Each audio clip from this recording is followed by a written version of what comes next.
ఒక చిన్న ప్రేయర్ చెప్పేస్తాం. ఇక్కడ చేరి ఉండి ప్రతి కాబోయే తల్లిదండ్రులు కూడా మంచి బిడ్డ అంటే మంచి ఆరోగ్యం, మంచి తెలివితేటలు, మంచి గుణాలుతో దీర్ఘాయుష్గా ఉండే బిడ్డని హ్యాపీగా, ఈజీగా, కాన్ఫిడెంట్గా తీసుకొని ఒక గిఫ్ట్గా కుటుంబానికి, సమాజానికి అందిస్తారని మనస్ఫూర్తిగా ప్రార్థిస్తున్నాం. ఇప్పుడు మన బిడ్డని మనం కష్టంగా తీసుకోవచ్చు, హ్యాపీగా, ఈజీగా, కాన్ఫిడెంట్గా తీసుకోవచ్చు. దాంట్లో కష్టంగా తీసుకునేది ఎట్లా అంటే సుబ్రహ్మణ్య స్వామిలాగా ప్రపంచం అంతా చుట్టూ తిరగడం. ఈజీగా అనేది మనం వినాయకుడిలాగా తల్లిదండ్రులే అని గట్టి నమ్మకం. ఇప్పుడు ఇద్దరు వాళ్ళ మార్గంని వాళ్ళు ఎంచుకున్నారు, డిసైడ్ చేసుకున్నారు. అట్లా మీరు ఏం చేసుకోబోతున్నారు అనేది మనం ఒకసారి ఆలోచించాలి. ఆ డెసిషన్ తీసుకోమంటున్నా. సమాజం అంతా ఒకవైపు ఒకసారి 1 సంవత్సరం 2 సంవత్సరాలకు రాకపోతే ఇది చాలా కష్టం అని అనుకుంటారు అని మనకి చెప్తుంటారు. ఇంకొక వైపు ఈజీగా కూడా వీలవుతుంది అనేదాన్ని మనం ఇంకా ఒప్పుకోలేకపోతున్నాం. అందుకని ఇప్పుడు కొంతమంది ఈజీగా తీసుకునేటప్పుడు ఎందుకు అందరూ, కానీ దీనికి అర్థం చేసుకోవాలి. దానికోసమే ఇటువంటి అవగాహన సదస్సుని మనం కండక్ట్ చేస్తున్నాము. ఇప్పుడు మనతో ట్రీట్మెంట్ తీసుకొని ప్రెగ్నెన్సీ వచ్చిన వాళ్ళు, డెలివరీ అయిన వాళ్ళు వాళ్ళ ఎక్స్పీరియన్స్ మనతో షేర్ చేసుకుంటారు. శ్రావణి, నేను మేడం దగ్గర 1 ఇయర్ పైనే ట్రీట్మెంట్ తీసుకున్నా అండి. మాకు 5 ఇయర్స్ 6th ఇయర్లో పాప పుట్టింది మేడం దగ్గర. 5 ఇయర్స్ పిల్లలు లేరు. బయట చాలా హాస్పిటల్స్ తిరిగాను. 2 times IUI కూడా అయిపోయింది. మేడం దగ్గరకు వచ్చేసరికేనే నేను బాగా ఫ్రస్ట్రేషన్లో, ఫుల్ డిసప్పాయింట్మెంట్లో ఉన్నాను. మేడం వాళ్ళు అడిగే కొన్ని క్వశ్చన్స్ కూడా నాకు అప్పుడు ఫస్ట్ స్టార్టింగ్ వచ్చినప్పుడు ఏంటి వీళ్ళు ఇలా అడుగుతున్నారు అని చాలా ఫీల్ అయ్యాను. ఏంటి క్వశ్చన్లు అన్నీ అడుగుతున్నారు, నేను మామూలుగానే పిల్లల కోసం ఇంత ఫీల్ అవుతున్నాను కదా, వీళ్ళేంటి ఇంకా అడిగి బాధపడుతున్నారు అని అనుకున్నాను ఫస్ట్ వచ్చినప్పుడు. ఇంకా మేడం దగ్గర ట్రీట్మెంట్కి వచ్చే కొద్దీ నాకు మనసులో ఉన్న స్ట్రెస్ అంతా పోయింది. మెయిన్గా నాకు అర్థమైంది ఏంటంటే ఈ 1 year ట్రీట్మెంట్లో డైట్ ఫస్ట్ ఫ్యాక్టర్ అండి. డైట్ అనేది ఖచ్చితంగా ఫాలో అవ్వాలి. PCOD ప్రాబ్లం, అదే మీ బాడీ వైజ్ ఏదైనా ప్రాబ్లం ఉంటే డైట్ కంట్రోల్ చేసుకొని మేడం వాళ్ళు చెప్పినట్టు డైట్ ఎగ్జాక్ట్గా ఫాలో అయితే కనుక ఏ ప్రాబ్లం ఉన్నా కంట్రోల్ అయిపోతుంది. నెక్స్ట్ వచ్చేసి పాజిటివ్ థింకింగ్ అండి. ఈ పాజిటివ్ థింకింగ్ వచ్చేసి మేడం వీడియోస్ చూస్తే వస్తుందండి పాజిటివ్ థింకింగ్ అనేది. అంటే చుట్టుపక్కల వాళ్ళందరూ అంటుంటారు కదా, ఏదో ఒకటి అంటూ ఉంటారు నెగిటివ్గా, ఇన్ని ఇయర్స్ అయిపోయింది ఇంకా పిల్లలు పుట్టలేదు, ఏదో ఒకటి అంటూ ఉంటారు. అండ్ మాది వచ్చేసి నేను మా మామయ్య కొడుకుని చేసుకున్నానండి, మేనరిక అని కూడా అందరూ అన్నారు. చాలా టెన్షన్ పడ్డాను దాని గురించి కూడా. అదేం ఉండదండి. సో మీరు ఇవన్నీ వీడియోస్ చూస్తే ఆటోమేటిక్గా మీరు ఎంత నెగిటివ్ మైండ్లో ఉన్నా ఆటోమేటిక్గా పాజిటివ్గా చేంజ్ అవ్వచ్చు. సో ఖచ్చితంగా వీడియోస్ చూడాలి, పాజిటివ్ థింకింగ్లో ఉండాలి. అండ్ వాకింగ్ అవి చేస్తుంటాం కదండి, 8 వాక్ అవి చెప్పారు కదా సారు. అవి చేసేటప్పుడు కూడా బేబీ మనం ఆల్రెడీ కన్సీవ్ అయిపోయినట్టే, బేబీ మన పొట్లో ఉన్నట్టే అనుకొని బేబీతో మాట్లాడుకుంటూ ఉండాలి. నేను అవన్నీ చేశాను. అండ్ ఖచ్చితంగా మీరు గట్టిగా సంకల్పం తీసుకుంటే మంచి బేబీ వస్తుంది. నెక్స్ట్ థర్డ్ ఫ్యాక్టర్ ఏంటంటే నాకు తెలిసిందండి నా ట్రీట్మెంట్లో నేను ఐడెంటిఫై చేసింది, హస్బెండ్ సపోర్ట్ అనేది మోస్ట్ ఇంపార్టెంట్ అండి. చాలా చాలా ఇంపార్టెంట్.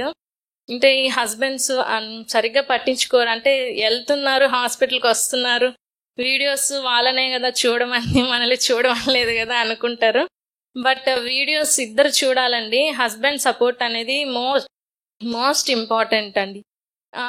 లేడీకి ఎంత పెయిన్ ఉంటుందో హస్బెండ్ దాన్ని ఎక్స్పెక్ట్ చేయలేరు. మోస్ట్లీ హస్బెండ్ కూడా ఉంటుంది. బట్ మీరు మీ పెయిన్ని కవర్ చేసుకొని మీ వైఫ్కి ఎంత సపోర్ట్ చేస్తే మీ వైఫ్ అంత తొందరగా కన్సీవ్ అవుతారు. అండ్ ఇక్కడికి వచ్చినప్పుడు నన్ను అడిగారండి, మీరు ఎందుకు పిల్లలు కావాలనుకుంటున్నారు అని. అప్పుడు ఏంది క్వశ్చన్ నాకు అర్థం కాలేదు. అంటే మనకి పిల్లలు కావాలనే కదా ఇక్కడికి వచ్చిందని అనుకున్నాను. బట్ అదే మీకోసం కావాలనుకుంటున్నారా, మీ అంతటా మీరు కావాలనుకుంటున్నారా, పక్కన వాళ్ళు అంటున్నారని కావాలనుకుంటున్నారా, లేకపోతే ఇన్ని ఇయర్స్ అయిపోయింది కదా సో ఒక బేబీ వస్తే బాగుంటుంది అనుకుంటున్నారా అని అడిగారు. అప్పుడు నాకు అది అర్థం కాలేదు. బట్ కొన్ని రోజులు ట్రీట్మెంట్ తీసుకున్న తర్వాత ఒక ఫైన్ డే ఒక చిన్న బేబీని కూర్చోబెట్టుకొని పక్కన వాళ్ళ బేబీని కూర్చో ఉన్నానండి. ఆ రోజు ఏదో మేడం తెలియని ఫీలింగ్ నాకు. అప్పుడు ఏదో ఇంకా కడుపులో కదిలినట్టు అనిపించింది అంటారు కదా, అట్లా ఒక చిన్న ఫీలింగ్ తెలీదు నా పొట్లో ఏదో అట్లా అనిపించింది.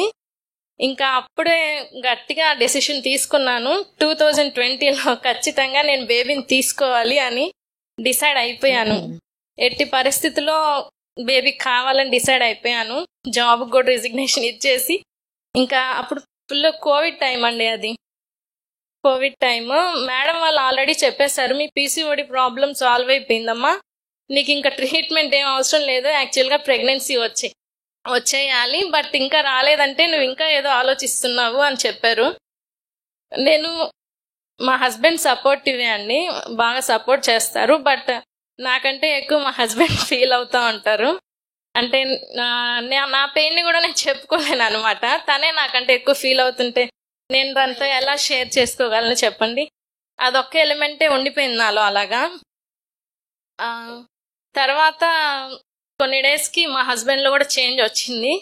ఇంకా మామూలుగా కన్సీవ్ అయింది. అంతకుముందు నేను మేడం దగ్గర కూడా ప్రాబ్లం ఏం లేదమ్మా అని చెప్పారు. ఇంకా నేను వెయిట్ చేయలేక ఐయుఐ చేయమని అడిగాను. మేడం ఐయుఐ చేశారు. ఐయుఐ చేస్తే కన్సీవ్ అయ్యాను.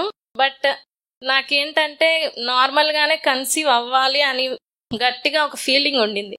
సో నేను ఐయుఐతో కన్సీవ్ అయినా నాకు ఎక్కడో అది కొరతగా అలా మిగిలిపోయింది మేడం. కన్సీవ్ అయినా నేను యాక్సెప్ట్ చేయలేకపోయాను అనమాట. నాకు నార్మల్గా అయింటే బాగుండే, ఐయుఐతో అయిందే అనే ఫీలింగ్ ఉండింది. సో అది మళ్ళీ బేబీ గ్రోత్ లేదని చెప్పి అది అబార్ట్ అయింది. అబార్ట్ అయిన తర్వాత ఇంకా కోవిడ్ వచ్చేసింది. మేడం ఇంకా ట్రీట్మెంట్ ఏం వద్దు, నీకు నార్మల్గా కన్సీవ్ అయిపోతుందని చెప్పారు. కన్సీవ్ అయిన మంత్ అయితే టాబ్లెట్స్ కూడా వేసుకోలేదండి, చాలా ఫ్రీగా ఉన్నాను. వాకింగ్ చేస్తూ బాగా ఎంజాయ్ చేస్తాను ఆ మంత్. అసలు ఎక్స్పెక్ట్ చేయలేదు కన్సీవ్ అవుతుందని. ఈజీగా కన్సీవ్ అయిపోయింది. ఇంకా ప్రెగ్నెన్సీలో కూడా అంత సాఫ్ట్గా జరిగింది. ప్రెగ్నెన్సీ 8th మంత్లో నాకు డయాబెటీస్ ఉన్నింది మేడం. సో అందువల్ల బేబీ వెయిట్ ఎక్కువ ఉన్నాడు. వెయిట్ ఎక్కువ ఉండటం వల్ల సర్జరీకి వెళ్ళాల్సి వచ్చింది. యాక్చువల్గా ద్వారం కూడా ఓపెన్ అయిపోయిందని చెప్పారు మేడము. ఇంకా అదే డయాబెటీస్ ఉంది, బేబీ వెయిట్ ఎక్కువ ఉంది, ఎందుకు రిస్క్ అని చెప్పి సర్జరీకి వెళ్ళాము. అండ్ ప్రెగ్నెన్సీలో టాక్ టు బేబీ కూడా బాగా చేశానండి. నేను బేబీని తీసుకురాలేదు ఇవాళ. నేను ప్రెగ్నెన్సీలో ఎలా చెప్పానో అలాగే ఉంటుంది. మెమరీ పవర్ చాలా చాలా చెప్పాను మెమరీ పవర్ గురించి. అంటే నేను కొంచెం మర్చిపోతూ ఉంటాను, అందుకని నా బేబీకి మెమరీ పవర్ బాగా ఉండాలని చెప్పాను మేడం. తనైతే ఇప్పుడు ఒక్కసారి నేను ఏమైనా చెప్పానంటే మర్చిపోదు. తను ఏమైనా వస్తువు పెట్టినా కూడా, చిన్న పాపే అండి, 3rd year వచ్చింది ఇప్పుడు. ఏదైనా వస్తువు ఎక్కడైనా పెట్టిందంటే మళ్ళీ ఎప్పుడైనా కరెక్ట్గా తీసుకెళ్ళి చూపిస్తుంది. అక్కడే ఎక్కడ పక్కన కూడా చెప్పదు, నేను ఇక్కడే పెట్టానని చెప్పి తీసుకెళ్ళి చూపిస్తుంది. అంత మెమరీ పవర్. నేను చాలా హ్యాపీగా ఉన్నాను అండి. ఇప్పుడు 3rd year వచ్చింది, మళ్ళీ కన్సీవ్ అయ్యాను. 4th month pregnancy. మేడం వదలలేక మేడం దగ్గరికే వచ్చాను. నేను చెప్పిన 3 factors మాత్రం చాలా ఇంపార్టెంట్ అండి. Diet, positive thinking, husband support most important. Videos ఖచ్చితంగా చూడండి. బ్రీతింగ్ ఎక్సర్సైజ్ ఇవన్నీ చేయండి ఖచ్చితంగా. నేను కూడా మీలాగా అక్కడ కూర్చొని విని ఇక్కడికి వచ్చి మాట్లాడే ఛాన్స్ ఎప్పుడు వస్తుందని వెయిట్ చేశాను. ఎన్ని రోజులకు వచ్చింది. సో మీకు కూడా ఖచ్చితంగా మంచి బేబీ వస్తారండి. మీరు ఈ హాస్పిటల్ని సెలెక్ట్ చేసుకోవటమే మీరు తీసుకున్న ఫస్ట్ సక్సెస్ఫుల్ స్టెప్. నేను ఎప్పుడు ఇక్కడికి వచ్చినప్పుడు అనుకుంటూ ఉండేదాన్ని, నేను వరల్డ్ హాస్పిటల్ నుంచి బేబీని తీసుకొని బయటికి వెళ్ళాలి ఇక్కడ నుంచి అని అనుకున్నాను. ఖచ్చితంగా బేబీని తీసుకొని బయటికి వెళ్ళాను. మీరు స్ట్రాంగ్గా బయట వాళ్ళ మాటలు పట్టించుకోకుండా ఖచ్చితంగా నాకు బేబీ కావాలి అని మీరు ఎప్పుడైతే సంకల్పం తీసుకొని మైండ్లో ఇంకేం పెట్టుకోకుండా వీడియోస్ చూస్తుంటే మీకు ఆటోమేటిక్గా ఎవరైనా నెగిటివ్గా మాట్లాడినా కూడా ఆ నెగిటివిటీ పోతుందండి. వీడియోస్ చూస్తే మీకు చాలా క్వశ్చన్స్కి ఆన్సర్స్ వస్తాయి. అండ్ నేను సార్ వీడియోస్ అంటే నాకు చాలా ఇష్టము. సార్ చాలా మోటివేటివ్గా ఎగ్జాంపుల్స్ చాలా చెప్తారు, నాకు బాగా నచ్చాయి అవి. అండ్ అవి డైరెక్ట్గా గన్ షాట్ లాగా డైరెక్ట్గా మనసులో గుచ్చుకునేటట్టు ఉంటాయి ఎగ్జాంపుల్స్, సార్ మాటలన్నీ నాకు చాలా ఇష్టము. సార్ వీడియోస్ కూడా బాగా చూడండి. సో అందరికి ఆల్ ది బెస్ట్. ఖచ్చితంగా మీకు మంచి బేబీ అయితే వస్తారు. ఇక్కడే ట్రీట్మెంట్ తీసుకోండి, మేడం వాళ్ళు చెప్పినవన్నీ ఫాలో అవ్వండి. ఓకే. సో ఇక్కడ వచ్చి 1 year అవుతుంది కదా. సో 1 year అనేది మీకు ఈజీగా వచ్చినా కూడా తొందరగా రాలేదు కదా. ఆల్రెడీ 5 years రాలేదంటే మేడం నేను చాలా డిప్రెషన్లో ఉన్నాను, చాలా నెగిటివిటీలో ఉన్నాను. అదంతా ఓవర్కమ్ చేయడానికి నాకు చాలా టైం పట్టిందండి. అంటే అన్ని విషయాలు తొందరగా షేర్ చేసుకోలేకపోయాను. ఎంత ఇక్కడ స్టాఫ్ అంతా చాలా పర్సనల్గా ఫ్యామిలీ మెంబర్స్ కంటే దగ్గరగా ఫీల్ అయ్యేలా చూసుకునే వాళ్ళు. బట్ షేర్ చేసుకోవడానికి నాకే టైం పట్టింది. ఇవన్నీ నాకు లేట్గా తెలిసాయండి వీడియోస్ ఇవి. అంటే డైట్ కూడా నాకు తెలిసి వచ్చిన వెంటనే ఫాలో అవ్వం మనము. ఒక 1 month టైం పడుతుంది. వాటన్నిటి వల్లే లేట్ అయిందండి. రాగానే నాకైతే పీసీఓడి ప్రాబ్లం. డైట్ ఫాలో చేయడం స్టార్ట్ చేసిన వెంటనే పీసీఓడి ప్రాబ్లం అయితే పోయింది. ఇంకా నా మెంటల్ స్ట్రెస్ వల్లే ఇంత లేట్ అయింది. అండ్ ఐయుఐ తర్వాత కూడా అలాగే అబార్ట్ అయింది. అందుకే నార్మల్గా కన్సీవ్ అవ్వాలనుకున్నాను, అలాగే అయింది. టైం తీసుకున్నా నేను అనుకున్నట్టే న్యాచురల్ ప్రెగ్నెన్సీ. సో అది వచ్చినప్పుడు అది నీ ఒక అచీవ్మెంట్గా నార్మల్గా కన్సీవ్ అయింది అని నేను చాలా, అంటే నేను కావాలనుకున్నట్టే బేబీ వస్తుందని నేను చాలా హ్యాపీగా ఫీల్ అయ్యాను. నేను ఇదే కదా కావాలనుకుంది, ట్రీట్మెంట్ ఏం లేకుండా నార్మల్గా బేబీ కావాలనుకున్నాను, అలాగే వస్తుంది, ఈ బేబీ నాదే అని గట్టిగా ఫిక్స్ అయిపోయాను. కాబట్టి బేబీని డిజైన్ చేసుకోగలిగే. అవును మేడం, నేను చెప్పినట్టే బేబీ, నేను టాక్ టు బేబీ ఎలా చేసి ఏం చెప్పానో ప్రెగ్నెన్సీలో బేబీ అలాగే ఉంటుంది, చాలా యాక్టివ్గా ఉంటుంది మా చాలా థ్యాంక్ యూ మేడం, మంచి బేబీని ఇచ్చారు. చాలా బాగా ఎక్స్పీరియన్స్ షేర్ చేసుకుని ఆ పాయింట్స్ వైజ్ చెప్పడం కూడా చాలా బాగుంది, చాలా యూస్ఫుల్. మంచిది. చాలా రోజులు వెయిట్ చేశాను మేడం, నా టర్న్ ఎప్పుడు వస్తుందో చెప్దాము, కొంతమంది కన్నా యూజ్ అవుతుంది ఫీడ్బ్యాక్ అని అనుకున్నాను మేడం. వీళ్ళలో కొంతమంది అయినా ఫాలో అయితే నేను చాలా హ్యాపీగా ఉంటాను. అంటే ఆ బాధ నేను అనుభవించాను కాబట్టి ఆ పెయిన్ వీళ్ళకి తక్కువ ఉండాలని, ఉండకూడదు, త్వరగా తగ్గిపోవాలని చాలా థ్యాంక్స్.